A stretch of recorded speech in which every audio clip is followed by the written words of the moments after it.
Hi everyone and welcome back to my channel. Today I'm here featuring Tuna and we're going to be talking about the different types of borderline personality disorder.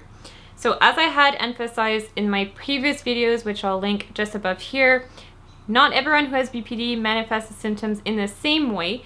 And so there's actually 4 subcategories of BPD that do exist and that we're going to dive into right now. Theodore Millon, a renowned psychologist, defined 4 subcategories of borderline. So there is the impulsive borderline, the petulant borderline, the discouraged borderline, and the self-destructive borderline. So what exactly are these 4 subtypes? The first subtype is the angry, externalizing, or impulsive borderline, and this is really where BPD gets its bad rep from. I'm sure for those of you who have Googled BPD have all came across Reddit subpages saying like, don't ever date someone with BPD, blah, blah, blah. And even myself, when learning about it in school, professors would give these very extreme stories of people with BPD like lighting their ex's apartment on fire, which like, even though we're all thinking it, doesn't mean we're all gonna do it. All joking aside, this subtype of BPD is really where there'll be flares of extreme rage. They could throw tantrums, like yell, break things. So it's very external. It's very evident. The second subtype of borderlines that exists is the histrionic or petulant borderline. And before even getting into what the subtype looks like, it's important to talk about the other personality disorders that exist. In total, there exist 3 clusters of personality disorders, A, B, and C.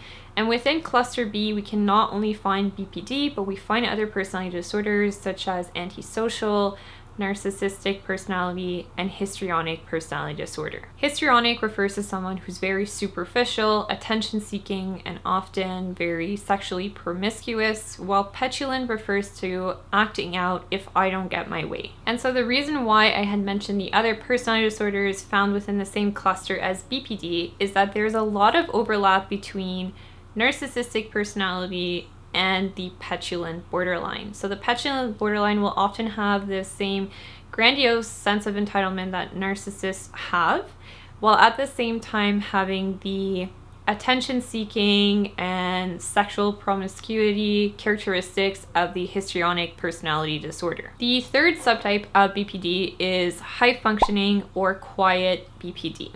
And so in this subtype, others might not even notice that they have BPD because they are acting in rather than acting out. And they're often usually very performant, perfectionist, very successful in life. They'll also often be drawn to helping professions, so teaching, nursing, counseling. And it can be very difficult for others to notice these patterns because if they're internal patterns, so a lot of self-blame, self-hatred, people-pleasing, it might not be as evident as maybe the impulsive borderline where you have really extreme bouts of rage that are external. And so out of all the subtypes, this is the one that I identify with the most. The last BPD subtype is the self-destructive or depressive internalizing borderline. And as the name says it, they harbor intense feelings of bitterness and self-hatred.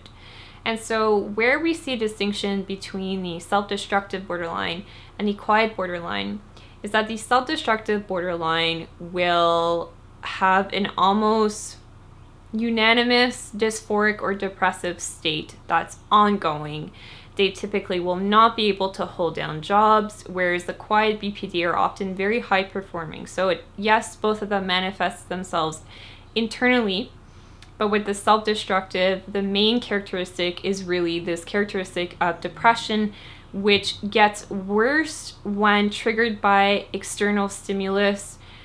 So arguments or issues at work, and they can fall into a very long and intense depression. These subtypes are not recognized within the DSM and are merely a mashup of an abundant amount of research that has been done over the year. And the issue with BPD is that it is often comorbid with other disorders. So as we even saw for the petulant borderline, that there's an overlap with narcissistic personality disorder as well as histrionic personality disorder.